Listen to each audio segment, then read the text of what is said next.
إن الحمد لله نحمده ونستعينه ونستغفره ونستهديه ونعوذ بالله من شرور أنفسنا ومن سيئات أعمالنا. من يهده الله فلا مضل له ومن يضلل فلا هادي له. وأشهد أن لا إله إلا الله وحده لا شريك له، وأشهد أن محمدا عبده ورسوله. يا أيها الذين آمنوا اتقوا الله حق تقاته ولا تموتن إلا وأنتم مسلمون. أما بعد، فإن أصدق الكلام كتاب الله، وخير الهدي هدي محمد صلى الله عليه وسلم، وشر الأمور محدثاتها، وكل محدثة بدعة، وكل بدعة ضلالة، وكل ضلالة في النار. خۆشەویستانم، ئەوە بەرەبەرە نزیکە بینەوە لە مانگی حاجیان، شەهری ذی الحجە، لەوانەیە سەرەتاکەی یەکشەممە بێ. ئەوەی کە من ئەمەوێ عەرزتانی بکەم ئەوەیە کە دە ڕۆژی سەرەتایی ئەم مانگە یەکێکە لە ڕۆژە پیرۆزەکانی خوای پەروەردگار، یان ئەتوانین بڵێین پیرۆزترین ڕۆژان لە لای خوای پەروەردگار دە ڕۆژی یەکەمی مانگی ذی الحجەیە. ئەو ڕۆژانە ڕۆژی خێر و بەرەکەتن، ڕۆژێ لێکن جیاواز لە ڕۆژەکانی تر، وەکو عەرزتان یەکەم. تەنانەت بۆ ئەوانەی کە لە سەفەری حەجیشان نین، خوای تەعالا ئەمەندە فورسەتی داوە بە ئەوانەشی کە قسمەتی حەجیان هەڵنەساوە و لە سەفەری حەجیشان نین کەوا لەو خێر و بەرەکەتەی ئەو دە ڕۆژە بێبەش نەبن. مامۆستایەکی بەڕێز و خۆشەویست ئەفەرمێ: هذه الأيام العشر من ذي الحجة هي الفرصة لكل المؤمنين في الأرض. بەڕاستی ئەمدا ڕۆژەی پێشی مانگی ذی الحجە هەلێکی گەورەیە بۆ هەموو مسلمانان لە سەرانسەری زەویە. هذه مناسبة سنوية لا تحصل في العام إلا مرة واحدة. بۆنەیەکی ساڵانەیە خۆشەویستانم، لە ساڵێکا یەکجار دووبارە ئەبێتەوە. مما يعني أننا يجب أن نستغل هذه الأيام العشر خير استغلال حتى نكون كمن حج تماما. أما فرصة هەلێکە خوای تەعالا بۆ ئێمە ڕەخساندوێتی تاوەکو ئێمە بتوانین استغلالی سود وەربگرین، استغلالی ئەو دە ڕۆژە بکەین بە خۆنزیکردنەوە لە خوای پەروەردگار، هەر وەکو کابرایەک کە چوو بێ بۆ حەج. فاغتنم هذه الأيام فإنها سريعة الانقضاء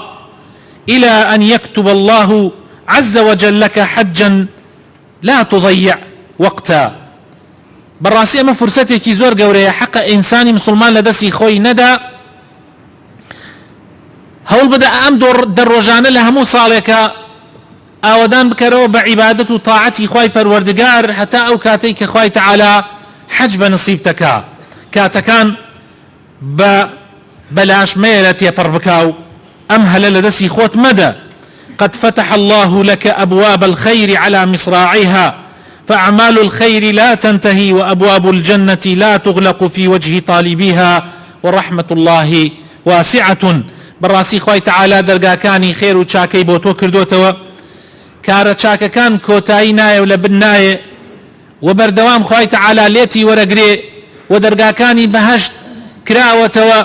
بۆ هەر کەسێ بیەوێ، هەتا ئەو ڕۆژەی کەوا خۆر لەم لاوە هەڵدێ، خوا پەنامان بدا،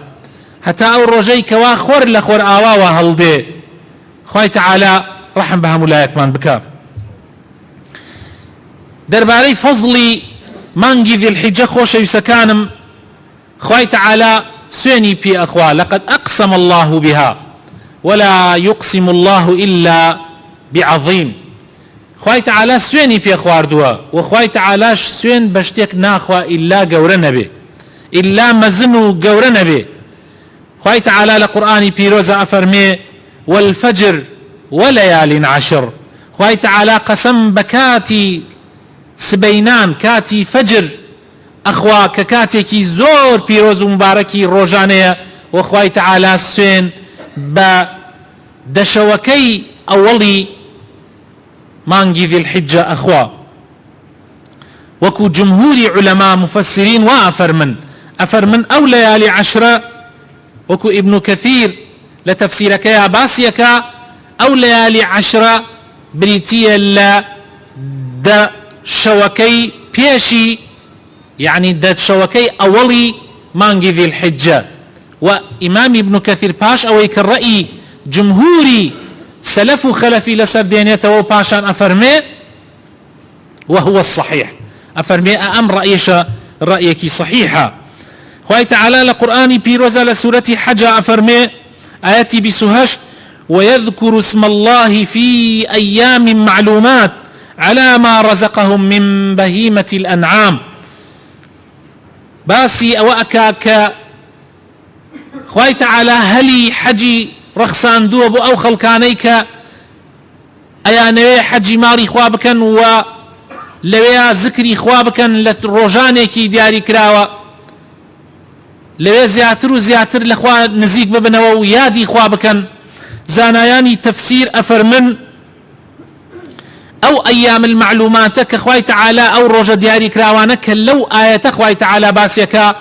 دروجكي أولي مانجي ذي الحجة. ولو أنشي كالرأي أنوايا ابن عمر ابن عباس صحابي في غمر صلى الله عليه وسلم. ولا حديثي صحيحة هاتوا جابري كري عبد الله بومان يجرته فرمي في غمري خواه صلى الله عليه وسلم فرمي أفضل أيام الدنيا أيام العشر. أفرمي باشترين روجاني أم دنيايا دروجكيا كبريتيا لدروجي أولي مانجي ذي الحجة. ألبانيا فرميم حديثة صحيحة. هر لو دروجا روجيكي تيايا كروجي نويما كروجيكي زور مبارك بيروزا كبي أوتري روجي عرفة كروجي عرفش أتواني بلي حج عرفة وكو بيغمر فرمي صلى الله عليه وسلم. حج بريتيا لوستان لعرفة قورترين ركن كاني حجة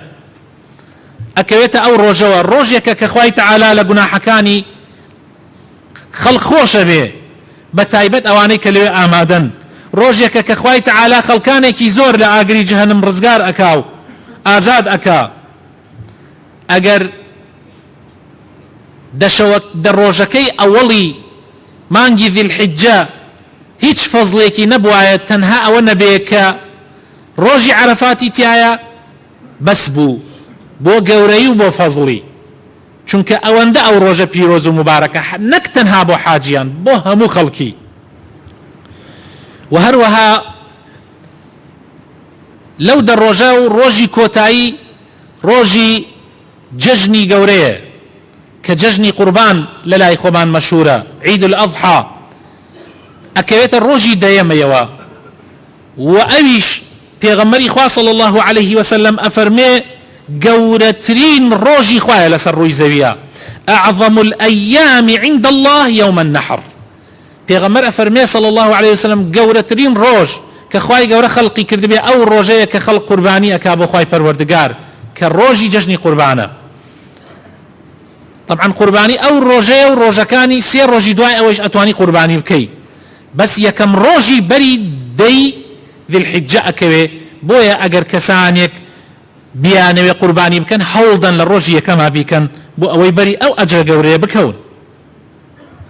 هر لو در روجيه خوش يسكانم ولو در شوية چندين عبادتي قورتي يا أنجام أدري. لو أنا حج لو أكويت أو در روجوا کە یەکێکە لە گەورەترین ڕوکنەکانی ئیسلام سنەتە ڕۆژووی تیا بگری وەکو پێغەمبەر صلی الله علیه وسلم و ئەصحابەکانی گرتویانە یعنی نۆکەی با بڵێن چونکە دەیەم ڕۆژی ئەکەوێتە بەر جەژن دەیەم ڕۆژی ئەکەوێتە بەر جەژن ڕۆژی جەژن نابێ ڕۆژوو بگری بەڵام نۆکەی سنەتە بۆ ئێمە و ئەوانەشی کە لە حەجن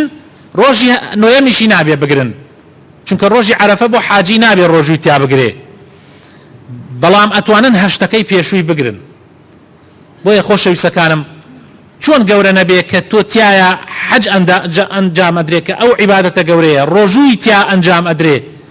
عیبادەتەکانی تیا چەند قات ئەبێتەوە نوێژی سنەت و قورئان خوێندن و هەموو جۆرە عیبادەتەکان و خێرکردن و سەدەقەکردن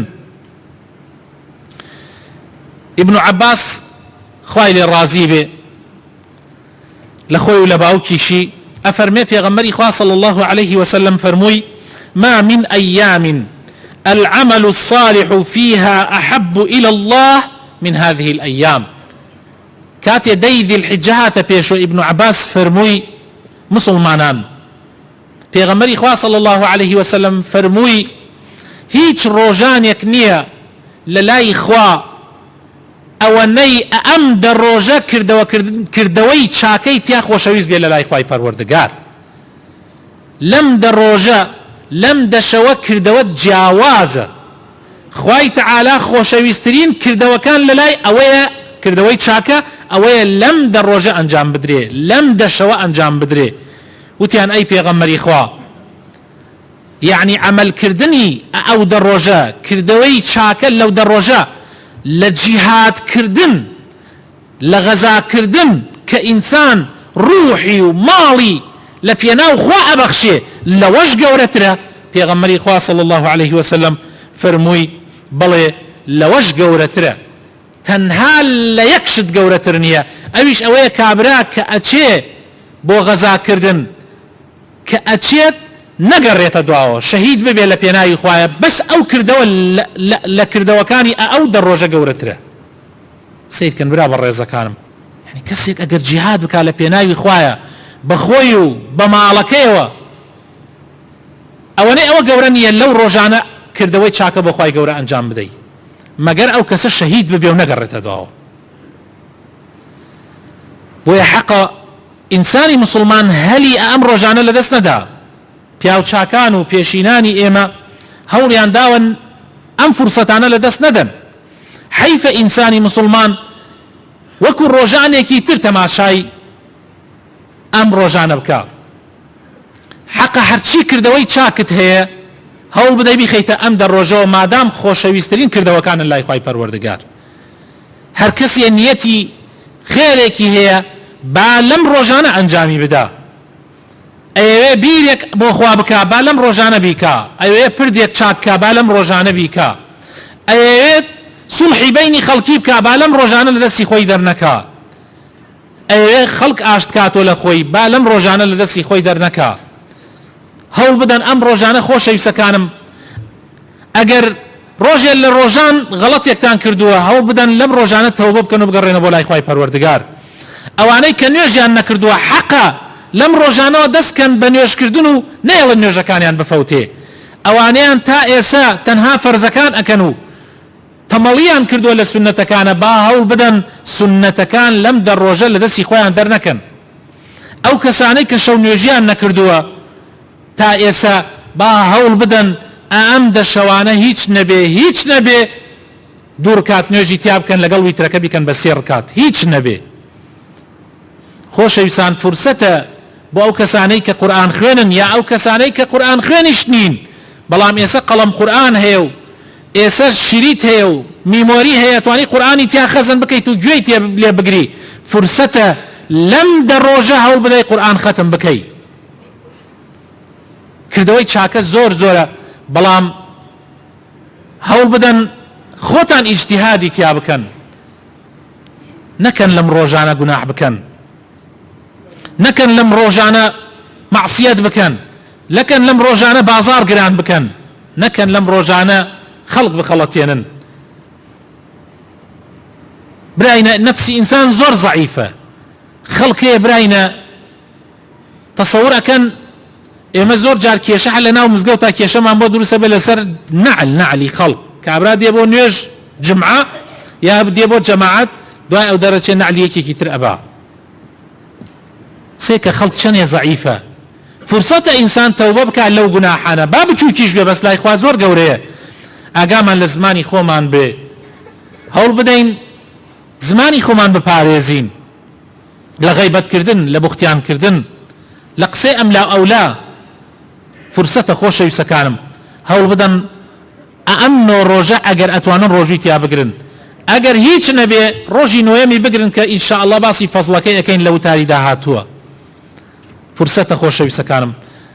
داواکارم لە خوای پەروەردگار بۆ خاتر ناوە جوانەکانی خۆی ڕەحمان پێ بکە هیدایەتمان بدە نوری ئیمان بخاتە دڵەکانمانەوە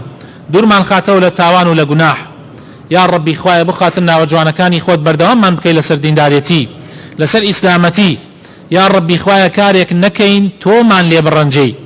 یا ڕەبی خوایە قسەیەک نەکەین تۆمان لێ بڕەنجەی یا ڕەبی خوایە زوانمان بپارێزە لە خراپە یا ڕەبی ئەندامەکانی لاشەمان بپارێزە لە خراپە یا ڕەبی ڕەحم بە ماڵ و مناڵ و برا و خوشک و کەس و کارمان بکەی یا ڕەبی خوایە هەر موسڵمانێک نەخۆشی هەیە بە تایبەت ئەو برا و خوشکانەی کە داوای دوعای خێریان لێکردین یا ڕەبی خوایە شیفای بدەیت